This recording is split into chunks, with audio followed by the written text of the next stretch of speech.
We all need safety, autonomy, and connection.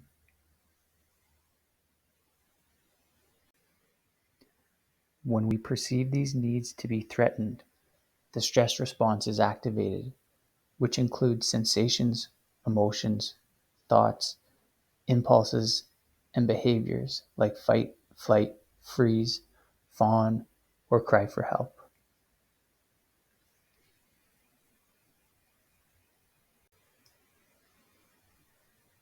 Whether or not we perceive something as a threat to our basic needs depends on our capacities and resources, like social support or the skills we have to deal with specific stressors, as well as the intensity, predictability, controllability, duration, or frequency of the stressor.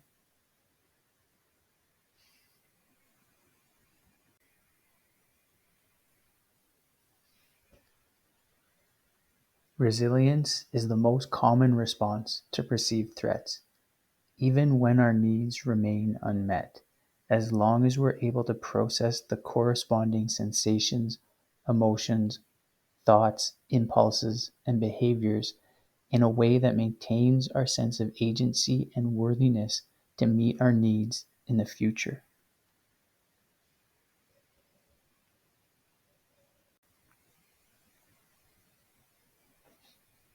When our experience of threat and the corresponding sensations, emotions, thoughts, impulses, and behaviors overwhelms our capacities and resources and compromises our sense of agency or worthiness to meet our needs, the stress response remains unresolved.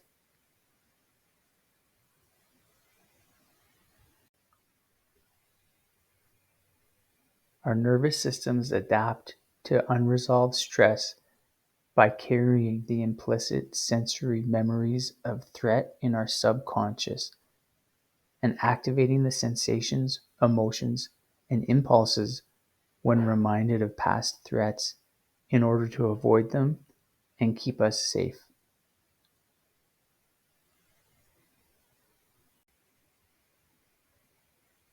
We develop holding patterns of body tension or flaccidity that become chronic.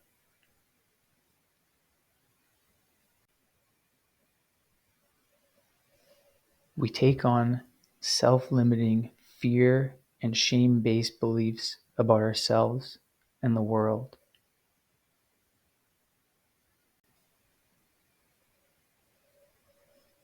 And we engage in habitual avoidance-based behaviors or survival strategies to avoid future similar threats, which shape our personality and limit our ability to effectively meet our needs in new ways.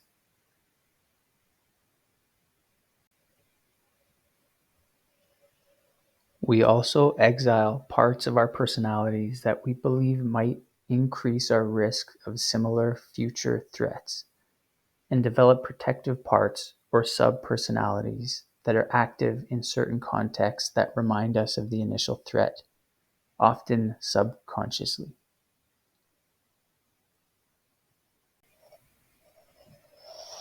If we experienced overwhelming threats to our need for safety, autonomy, or connection in our relationships with our caregivers during childhood as our personality was developing, we'll carry the implicit sensory memories, chronic holding patterns of body tension, limiting fear and shame-based beliefs, avoidance behaviors, and survival strategies into our future relationships. And our exiled parts will subconsciously long to have our unmet needs met and our unresolved stress to be resolved by the people we're in relationship with.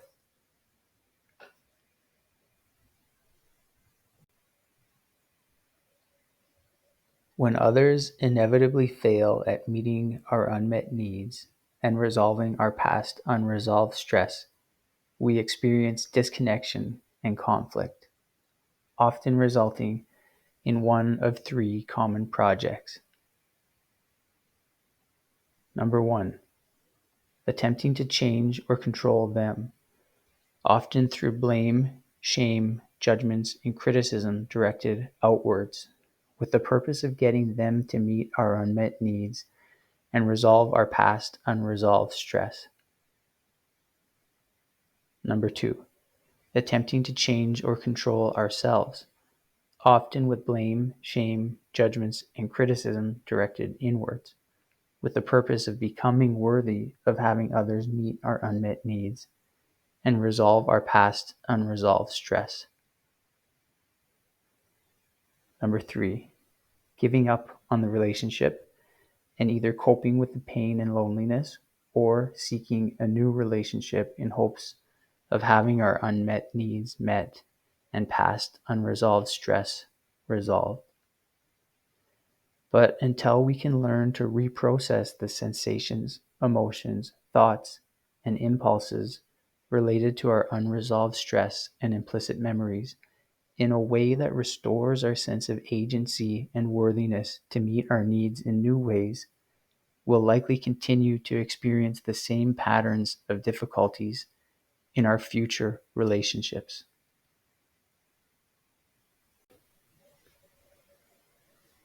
In order to restore our sense of agency and worthiness and begin meeting our needs in new ways, we need to counter our tendencies to avoid and resist the sensations, emotions, thoughts, and impulses associated with unresolved stress and implicit memories by increasing our tolerance for them. We can begin increasing our window of tolerance with a variety of mindfulness and somatics practices, such as noticing, mindfulness, acceptance, somatic experiencing, sensory motor sequencing, focusing, basic energy skills, and bioenergetics.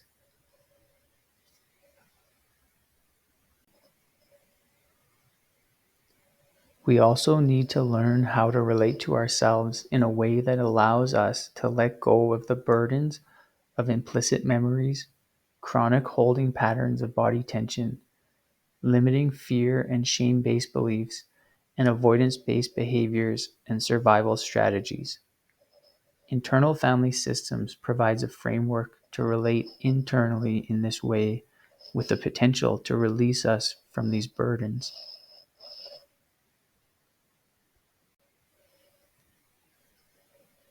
We also need to learn how to relate to others in a way that honors our authentic feelings and needs.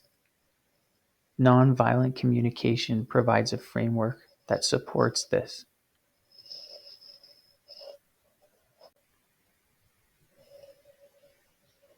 With practice, we can increase our tolerance for the sensations, emotions, thoughts, and impulses associated with past unresolved stress and implicit sensory memories, and begin to let go of the burdens of avoidance behaviors, holding patterns of body tension, and limiting fear and shame-based beliefs as we learn new ways to relate to ourselves and others, and as we build our sense of agency to meet our needs.